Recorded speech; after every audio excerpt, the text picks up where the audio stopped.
Welcome back to another college football syllabus video. Rather than giving thanks, these 5 schools right here are angry because they are the top 5 biggest snubs of the week. Let's jump into it. At number 5, we have JMU. The problem here isn't that they're not in the playoffs, but they're not even ranked in the top 25. Tulane is, however. Tulane took a loss to Ole Miss pretty handily, as well as UTSA, whereas JMU, only loss they have on the schedule is to Louisville. That's a pretty decent Louisville team. JMU should at least be ranked. Tulane's coach might be out of the door, so this might change next week, given how the team performs, but JMU deserves to be ranked. Next, at number 4, we have 10 ranked Alabama. Why Alabama? Because they're getting hated on.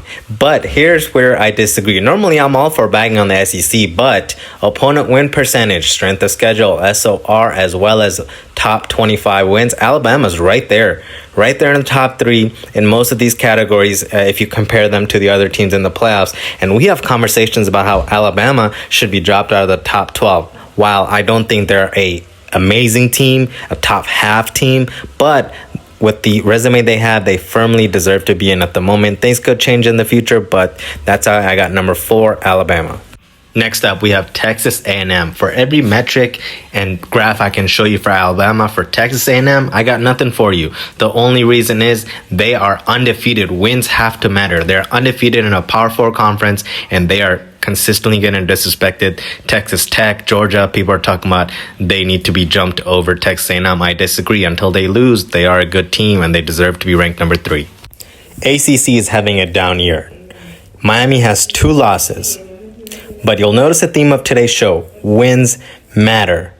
Because if I remember correctly, Miami played Notre Dame on August 31st and won that game. Yet somehow, in addition to Miami having a better strength of opponents record, Notre Dame is still ranked higher. Not just higher by a few spots.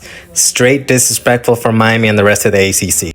And the biggest snub for multiple weeks on end is no secret, BYU. Like Miami, let's compare BYU's resume to Notre Dame. BYU has 6 wins with teams that have more than 7+ wins. That's more than anyone else that's currently in the playoffs. In addition, BYU has more road wins, same top 25 wins, and their highest ranked opponent they beat is higher than Notre Dame's. BYU has a better strength of schedule. BYU's worst loss is against the number 5 team in the nation, and BYU's opponents have won more games. Normally, we can chalk it up to ESPN saying, hey, we're going to favor brands because they bring viewership, but BYU is one of the most watched teams in the nation.